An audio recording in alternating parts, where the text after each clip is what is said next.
mai-stroke pala sa edad ko. Pero alam ko, ito'y bunga o sanhi ng ginawa kong paglayo sa Panginoon at pagrebelde. Sabi ko, magbalik loob ka sa Kanya. Yun nga pong pinagpapasalamat ko kasi nakalakad ako ulit para maglingkod. Bakit? Bakit may kaugnayan kasi dito sa mensahe ng Diyos ngayong umaga? Nasa kabila ng kanyang ginawang, kasi siya naman ang umamin, ginawang mali, paglayo sa Diyos. Kasi may ministeryo po ako sa Panginoon, pastor eh. Then suddenly, sabi niya, biglang maraming sa isip ko yung mga privilege at mga blessing na iniisip ko, pero hindi pala. Maring blessing yun, pero hindi ko kasi binalansi, sabi niya, hindi ko binalansi. Matagal kami may nag-uusap, hindi ko binalansi yung oras ko sa Diyos. At ito ako ngayon. Gustuin ko man yung mga ginagawa ko noon, kaya lang pinagpipilitan ko pa rin, pastor, may magagawa pa ako kahit ganito ako. Sabi.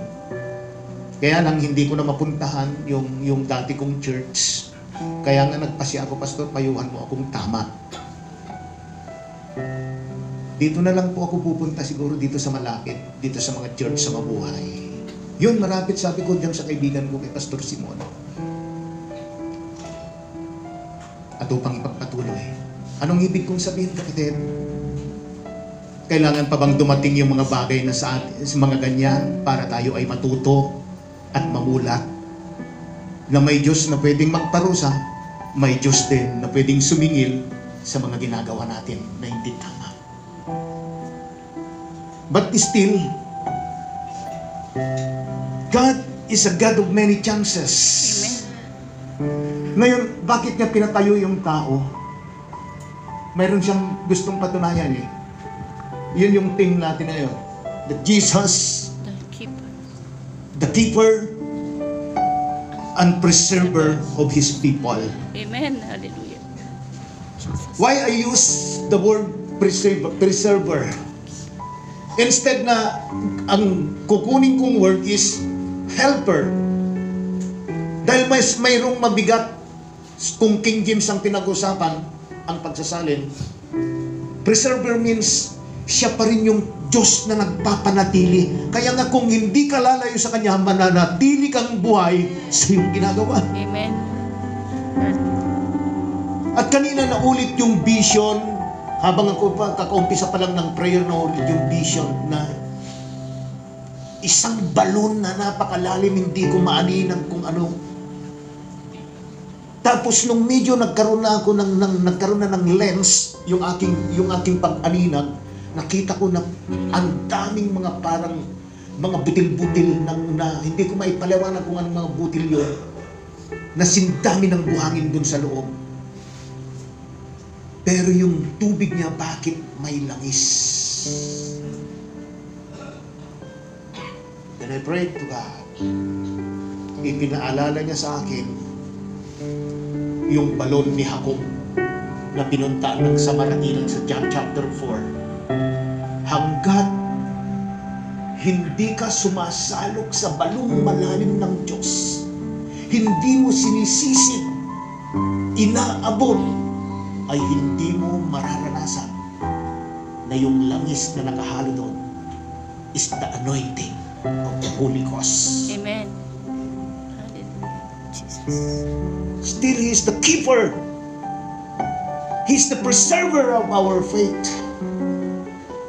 And if you draw near to Him, nothing will happen to you. Kahit pa anong gawin ng kaaway.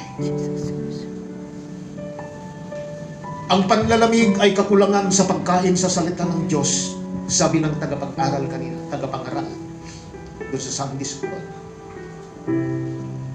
If you don't eat the bread of God, which is Jesus Christ, ay hindi ka magsasucess sa buhay na ito. Kahit napakahalaga na kilalanin natin si Jesus, which is siya yung keeper and preserver of His people. Amen. I believe with all my heart na matagal ka ng tao ng Diyos. Pero maaaring hindi mo siya nakikilala ng lubusan. Thank you, Father, for the word that is spoken to me. Amen. Hallelujah. And for the testimony of one person na umantig sa puso ko, Panginoon, para maibigay ang mensaheng ito sa mga kapatid. Patawarin mo po yung mga lumalayo. Jesus, Jesus. Patawarin mo po, Panginoong Diyos, yung mga hindi malapit sa iyo. Still, you are the keeper. I believe, Lord, na mahal mo sila. Mahal mo kaming lahat. Lahat kaming may pagkakamali. Pero dahil ikaw ang keeper, ikaw ang preserver, nandito pa rin kami, Panginoon, nakatayo sa iyong harapan. Yes. Meaning, dahil nakatayo pa rin kami sa iyong harapan, hindi kami talunan, Lord. Amen. Because we are in the side of the champion. Amen. You are the champion, Lord. Jesus. Thank you so much. In Jesus' name. Amen. Amen. Na walang malayo sa Panginoon. Amen. No? Lahat ng bagay ngayon, high-tech. Hallelujah. Let's pray, no? Bilang ito ay kaloob sa Panginoon at ating inihahandog sa Kanya. Hallelujah, Lord. God, nagpapasalamat kami, Panginoon, O God, Lord, sa panibagong linggo, Panginoon, O God, Lord, na pinatunayan mong muli sa amin na hindi ka nagkukulang na Diyos, Panginoon, O God. Pinatunayan mong muli sa amin, Panginoon, O God, na ikaw ang Diyos, Panginoon, na nagpupuno, Panginoon, O God, ng siksik-liglig at umaapaw sa bawat isa, Panginoon. Lord, we pray, Lord, O God, sa aming mga ikapu, Panginoon, O God, sa aming mga handog, Panginoon, O God, Lord.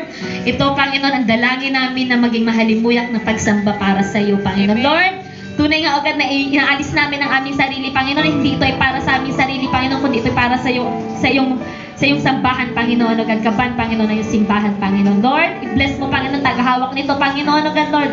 Tunay nga, O God, na kami ay kagamit-gamit sa iyong iglesia, Panginoon. Ang bawat financial, Lord, O God, ang bawat blessing, Lord, na pinagkaloob mo, Panginoon, ay para pa rin sa iyo, Panginoon. Lord, pinabalik namin.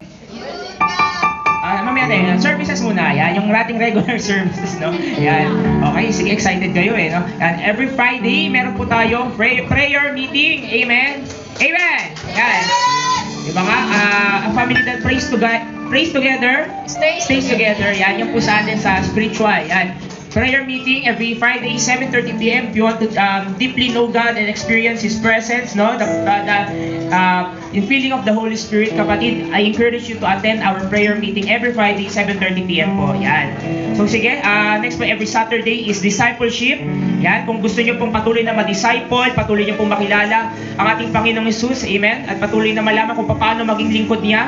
Attend po tayo every Saturday na ang ating discipleship, amen, 3 p.m. Dahil tayo ay di lang tayo basta Kristiyano, tayo ay mga disciple ng God. Amen ba yun? Amen. Amen. Then may naitamis po na walang discipleship kapag ka merong MGYM or ibang activities ng Saturday. Yan yung ating Sunday service, no?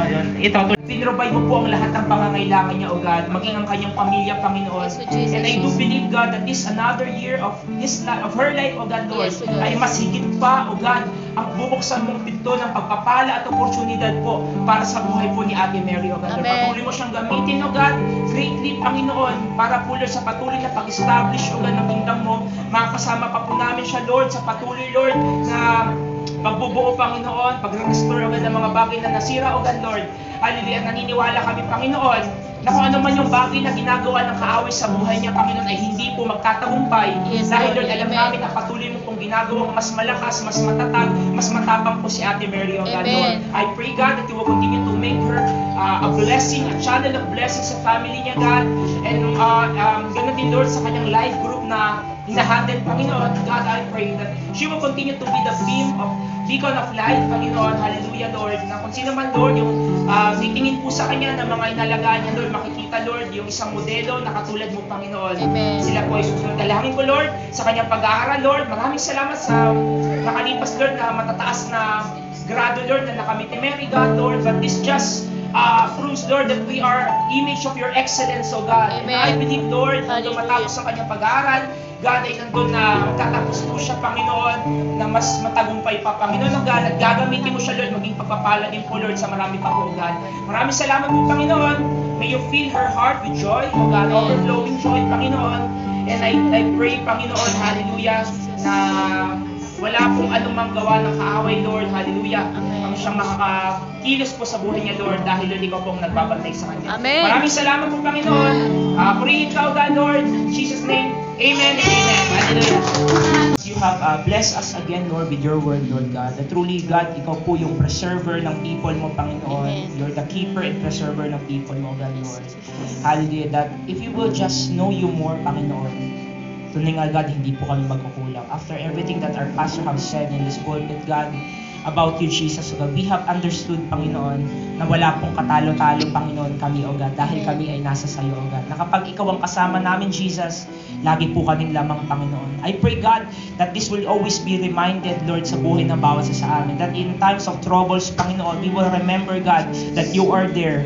That you are there, O God, to help us, Panginoon. And ever present, Panginoon, to run to, Panginoon, God, Lord. Hindi mo kami iiwan. God, I pray, uwi man kami, O God, Lord, sa kanya-kanya naming destinasyon. Lord, I pray na hindi po mawawala ang presensya mo sa aming buhay. Amen. Lord, patuloy po kami paalalahanan ng iyong salita, pagkat ang salita mo ay buhay, Panginoon. Tulad ng sinabi, Lord, ng nag-Sunday school kanina, O God. Lord, I pray, God, hallelujah, we will continue to feel, Lord, yung love mo, Panginoon. And God, patuloy kami magiging united, Panginoon, at hindi po, Panginoon, nagkakawatak-watak, Lord, kundi nagkakaisa, Panginoon, dito po sa aming pamilya, at dito po sa buong society, Lord, ng Barangay Salawag, O God. Lord, salamat po, hallelujah, at samahan mo rin kami maging sa aming pong pagsisircle, Panginoon, sa small fellowship, Lord, namin gagawin, Lord. Be with us, Jesus, O God. Oh, we worship you, God, Lord, for everything, God, hallelujah. We are truly blessed, Panginoon, and we give you all the glory, O God. Oh, we worship you in Jesus' name. Amen. Na Panginoon, sa araw na ito, palanin mo po ang hakbang na ginawa ng mga kapatid na ito, na kung saan, Panginoon, ang layunin nila ay upang unang magkaroon sila ng pansariling kabuhayan para masustinahan yung kanilang pangangailangan. Ngunit higit sa lahat, huwag mong alisin, Panginoon, Diyos, sa kanilang isipan na mayroon kang porsyento. May porsyento ang kingdom. At kung gagawin nila ito, Panginoon Diyos, ay sa gagawin ang walang pugnas, walang tigil na paggagawin ng living water sa kanilang business. Kaya salamat po ng marami sa napagpasyami ng business na ito. Ipagkaloob mo po, Panginoon Diyos, bilang bahagi ng biyaya mo kinagdan. At kung ito ay mapapaunlad nila, maraming tao ang kanilang matutulungan. Kaya salamat po, Panginoon, sa wisdom and knowledge na pinagkaloob mo sa kanila para mabigyan ng pag-uumpisa hanggang sa pagsustina, Panginoon, sa blessing na pinagkaloob sa kanila. Hayaan mo po na magkaroon sila ng iisang damdamin, iisang puso, at iisang kaisipan para sa pagtunlad ng negosyo nila, Panginoon. Ikaw po ang patuloy na kumilos sa bawat isa sa kanila, at huwag mong hayaan, Panginoon, na sila'y huwag mong hayaan, Panginoon Diyos, na sila ay magpayabangan, kundi pagkos magkaisa yung espiritu nila to handle that business nila. Kaya salamat po sa biyayang pinagkaloob mo sa kanila. Panginoon, hinihiling na namin na ang langit ay bukas sa kanila para ibuhos ang pagpapalang ito.